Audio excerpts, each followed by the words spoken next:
விஜய் டிவியில் ஒளிபரப்பாகி வருகின்ற சிறகடிக்கும் ஆசை சீரியலில் ரோகிணிக்கு மீனாவின் தம்பி ஒரு திருடன், அதுவும் மாமியாரிடமிருந்தே பணத்தை திருடியிருக்கிறார் என்பது லோக்கல் ரவுடி சிட்டி மூலம் தெரிந்துவிட்டது. இந்த ஒரு விஷயத்தை வைத்து மீனாவுக்கு குடைச்சல் கொடுக்கலாம் என்று பிளான் பண்ணிவிட்டார். அத்துடன் சிட்டி முத்துவிடம் இருக்கும் வீடியோ ஆதாரத்தை என்னிடம் கொடுக்க வேண்டும் என்று ரோகிணியிடம் கேட்டிருக்கிறார். அதனால் வீட்டிற்கு வந்த ரோகிணி மீனாவின் தலையில் அடிபட்டு இருப்பதை பார்த்து, உங்களுக்கு கொஞ்சம் நேரம் சரியில்லை, உங்கள் குடும்பத்திற்கு ஏதோ ஒரு பிரச்சனை வரப்போவதாக ஜோசியர் சொல்லியிருக்கிறார் என்று மீனாவை குழப்பிவிட்டார். இதனால் பயத்தில் இருக்கும் மீனா யாருக்காவது ஏதாவது பிரச்சனை வந்துவிடுமோ என்று கவலைப்படுகிறார். ஆனால் முத்து, அப்படி எதுவும் தவறாக நடக்காது, நல்லதையே யோசி, நல்லதே நடக்கும் என்று ஆறுதல் சொல்லி மீனாவுடன் சேர்ந்து பூவை கொடுப்பதற்கு பைக் டிரைவர் வேலையை பார்த்து வருகிறார். அந்த நேரத்தில் சிட்டி எதேர்ச்சியாக சத்யாவை சந்திக்கிறார்.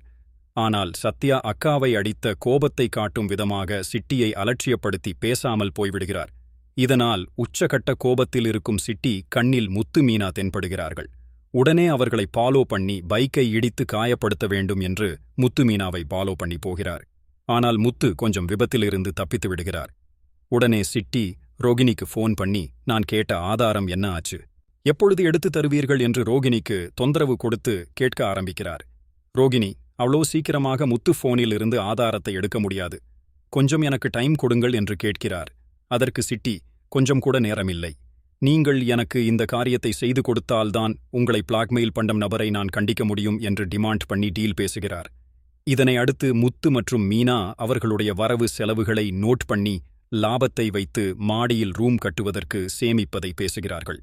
அப்பொழுது முத்து மனசு விட்டு மீனாவிடம் பல விஷயங்களை பேசி இருவரும் நிம்மதியான வாழ்க்கை வாழ்வதைப் பற்றி பேசிக் கொள்கிறார்கள். அடுத்ததாக மறுநாள் முத்து தூங்கிக் கொண்டிருக்கும் பொழுது ரோகிணி ஒளிந்து இருந்து நோட்டமிடுகிறார். அந்த வகையில் முத்து தூங்கி எழுந்ததும் போனை கட்டிலில் வைத்துவிட்டு அடுப்பாங்கரைக்கு போய்விடுகிறார். அந்த நேரத்தில் போனை எடுத்துவிடலாம் என்று ரோகிணி முயற்சி எடுக்கிறார்.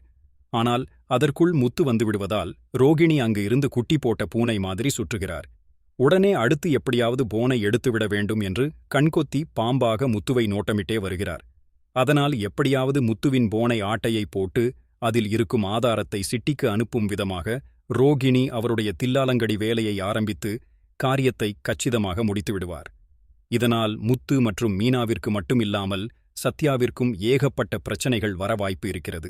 ஆனால் இதற்கு என்ன காரணம், யார் என்னுடைய போனிலிருந்து இந்த வீடியோவை சிட்டிக்கு அனுப்பி வைத்தார் என்ற உண்மையை முத்து கண்டுபிடிக்கும் விதமாக அடுத்த விறுவிறுப்பான காட்சிகள் நடக்கப் போகிறது. அப்பொழுது நமக்கு வீட்டில் இருக்கும் விரோதி மற்றும் மூளையை இந்த அளவுக்கு பயங்கரமாக யூஸ் பண்ணக்கூடியது ரோகிணிதான். அதனால் ரோகிணிதான் இந்த வேலையை பண்ணியிருப்பார் என்று முத்து கண்டுபிடித்து விடுவார். ஆனால் இந்த ரோகிணி எதற்காக சிட்டிக்கு அனுப்பி வைத்தார், சிட்டிக்கும் ரோகிணிக்கும் என்ன சம்பந்தம் என்று விசாரித்து பார்க்கும் பொழுது ஒவ்வொரு விஷயமாக முத்துவுக்கு கல்யாணி பற்றிய விஷயங்கள் கொஞ்சம் கொஞ்சமாக தெரிய வரப்போகிறது. அந்த வகையில் ரோகிணி தன் தலையிலேயே தானே மண்ணை வாரி போடும் அளவிற்கு பிரச்சனையில் மாட்டிக்கொள்ளப் போகிறார்.